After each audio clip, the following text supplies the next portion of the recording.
Zakladi naše dediščine. Zakladi naše dediščine. Zakladi naše dediščine. Gospod Dušan Brejc, vi ste priznani enolog, vinski poznavalec. Smo s to žlahtno vinsko kapljico v Beli krajini. Kako kakovostna je žlahtna vinska kapljica v tem delu naše domovine? In najprej seveda lepo pozdravljeni. Hvala lepa. Modra frankinja, o kateri bo danes tekla beseda, je kakorkoli obrnemo mednarodna sorta. Se pravi, poznajo jo marsikje po svetu. V naših krajih pa je specifična sorta, za Belo krajino še toliko bolj, ker je tudi po razprostranjenosti prva. In to pomeni, da je treba širši javnosti v Sloveniji na nek način predati, kaj je ta osebna izkaznica modre frankinje iz Bele krajine, ki bo zainteresirala tako ljudi, ki so znotraj trgovine ali pa znotraj gostinstva. In to je tisto, kar bomo danes poskušali dopovedati, to je naša osnovna naloga, se pravi, sporočilo je po današnjih 9 vzorcih, da bojo gostje, ki bojo pač prišli, razumeli, da je modra frankinja iz Bele krajine samosvoja, da ima neko svojo identiteto, svoje značilnosti. Kar se kakovosti tiče, pa možno reči samo eno. Naša naloga je, da predstavimo. O kakovosti pa naj govorijo tisti, ki jo tudi plačajo. Pa vendarle ima zagotovo neko okolje, v katerem se modra frankinja najbolje počuti. Kam sodi? Ja, veste, kako je to?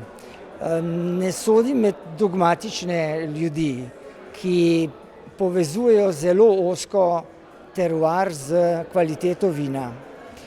Moje mnenje je bolj naklonjeno sortam, ki so dobro prilagojene na danosti, kakršne v naravi so, in na vinarje, ki vztrajajo na tem, da izkažejo, kot pravijo Angleži, sense of place.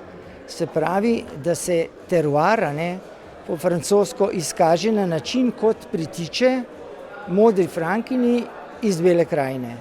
Se pravi, to, kar moramo na nek način ljudem dopovedati, da vendarle niso kar vse enake, da so seveda različne, to pa ne pomeni, da so drugačne. Drugačne tako, da zbujajo negativne asociacije.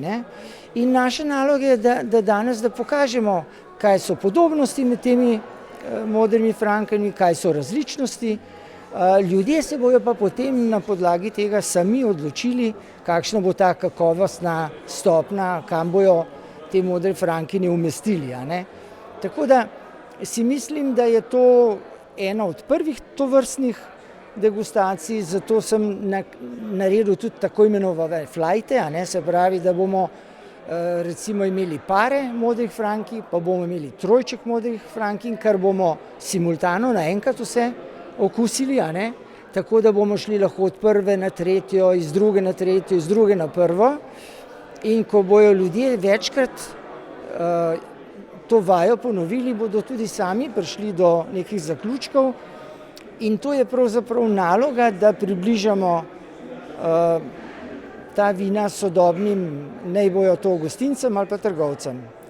To je ključno, kako približati ta, naj rečem, moderne modre frankinje, ki so po okusu današnjega časa, kako jih približati ljudem, da jo bojo imeli raje in da jo bojo večkrat uporabili znotraj svojih gostinskih lokalov ali pa znotraj trgovine. Kajti saj ni, da ne vejo, da modra frankinja je, ampak bilo bi pa neresnično, če bi rekel, da je to zelo popularna sorta.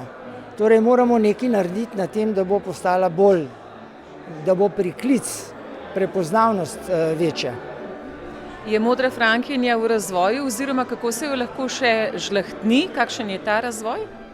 Ja, recimo imamo priznane slovenske klone, modre frankinje, kar pomeni, da je stroka, lahko rečemo, naredila nalogo v preteklih desetletjih, vendar moramo se pa zavedati, da je na primer na mednarodnem trgu pri kakšnem velikem trgovcev, naprimer kot je Wine Searcher, a ne, boste našli kakšnih 600 blagovnih znamk z modro frankinjo, vendar bo 400 teh modrih frankinj iz Avstrije.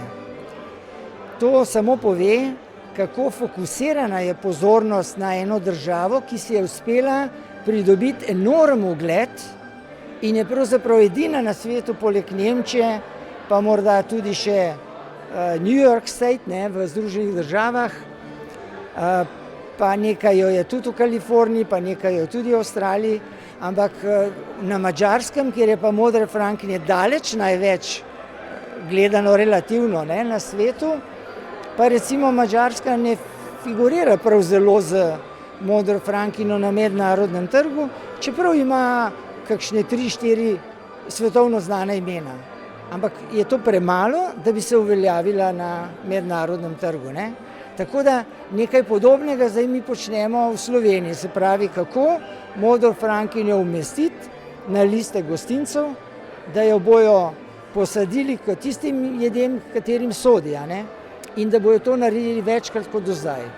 Smo okušali penino iz modre frankinje? Ja, ta penina je specifična, ker je polsuha, se pravi, je zaradi preostanka sladkorja bolj namenjena, dajmo reči, prej sladicam, kot pa predjedem, a ne?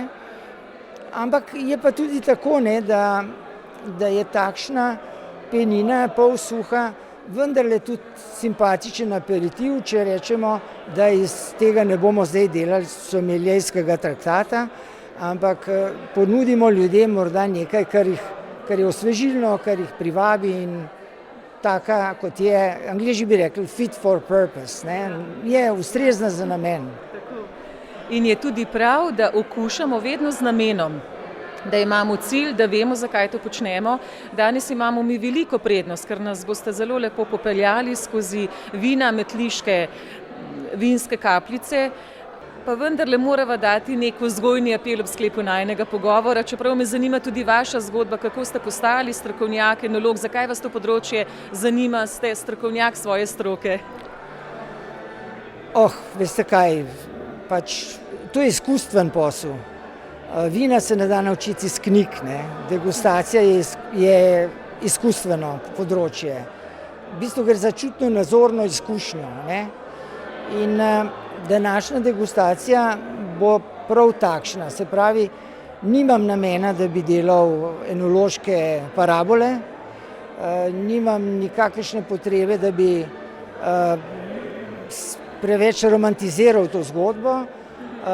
Imam izključno namen, da bojo ljudje z veseljem to okusili, jaz in seveda vinarji bojo pa poskušali to narediti na čim bolj simpatičen, čim lažji način, se pravi, nič se ne bomo delali važne, ampak bomo pustili ljudem, da se imajo ugodno.